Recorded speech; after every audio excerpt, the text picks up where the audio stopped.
press the subscribe button and hit the bell icon to get the notification for our latest tips and tricks for free. Hi everyone, and welcome to my YouTube channel. And today in this video we will see what to do if your Android phone browser keeps on opening spam page. Now you may be using any browser in your Android phone. It may be an inbuilt browser, or you may have installed another browser such as Google Chrome. For this video I'm going to take an example of Google Chrome.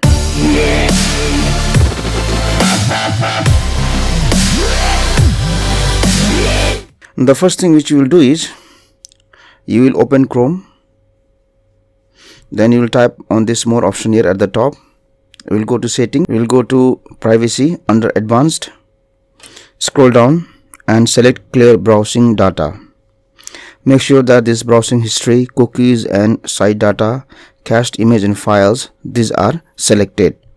And then what you do, clear data. Select clear. Now after that, the other thing which you can do is we can go to settings, apps, scroll down and look for Chrome, and then select storage, select clear cache and go to manage storage and select clear all data. Okay, now once you have done this one, and when you open your browser, the browser should not open this spam page. Thank you for watching this video, and please subscribe to my YouTube channel for more tips and tricks. Thank you.